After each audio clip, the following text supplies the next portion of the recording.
زورورو سیلابونو د پارون ښار او شاوخوا سیمې سختې ځپلي.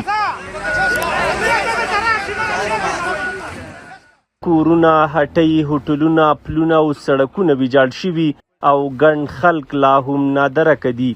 د نورستان سیمه ییز مسؤلان وایي د ژغورنې او لټون عملیات دوام لري.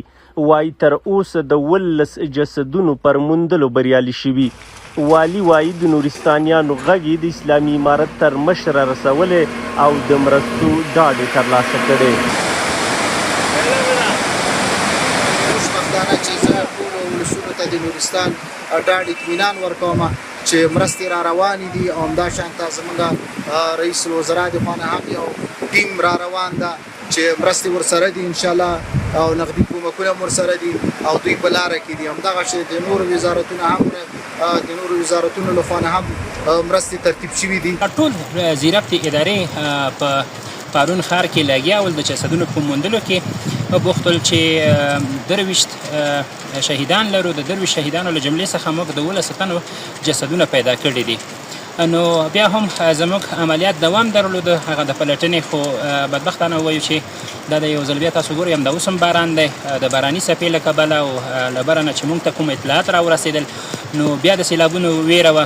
نو د همدې امله زموږ ماشینري له ساحې نه وښکل شول چې خدای نخواسته داسې نه شي چې د بیا باران او سیلاب له کبله زموږ ولسونو ته زیان واوړي.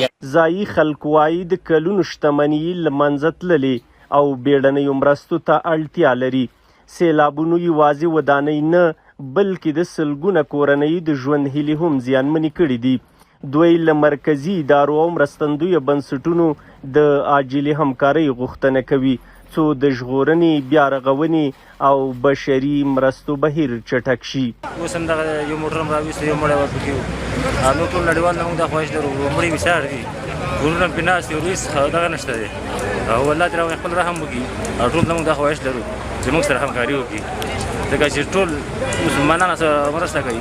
دوکانونه، موټر، هېڅ شی پاتې نه شو. چې ناسته په یو کرنګ به د کرنګ سره ورو بس که چا په منډه باندې ځان خلاص کړی و او که چا په منډه باندې ځان خلاص کړی ټول خلک یې ځای په ځای ګیر ګیر ونیولل. دغه ته یو ځوان موږ اوس پرې ساتي د موټر نه راویستو د سپوږمۍ هوټل په دې ګیټ کې خاص ما کار کوو او دغه کار په دغه کې بلچه چې مې وویل چې پام وکړو یو مسلمان ورور دلته پروت دی انجینر و د کومې مؤسسې انجینر و آخري هم دغه سړی راویستو چې بس رخصت کوي ورور ته. د نړیوال مؤسساتو او داخلي مؤسسات نه جدي زموږ خواست دی او لاسنیوي وکړي دغه خلکو سره کومک وکړي او دا به هغو ډېر لطف وي. خلک له حکومت غواړي چې د بیړنیو مرستو ترڅنګ د سیلابونو د مخنیوي لپاره د استنادي دیوالونو، محافظتي بدلونو او د سیندونو د تنظیم پروژې عملي کړي څو په راتلونکو کلونو کې د ورته مرګوني او درنو مالي زیانونو مخه ونیول شي. میوند سلارزی، حریت راډیو، نورستان.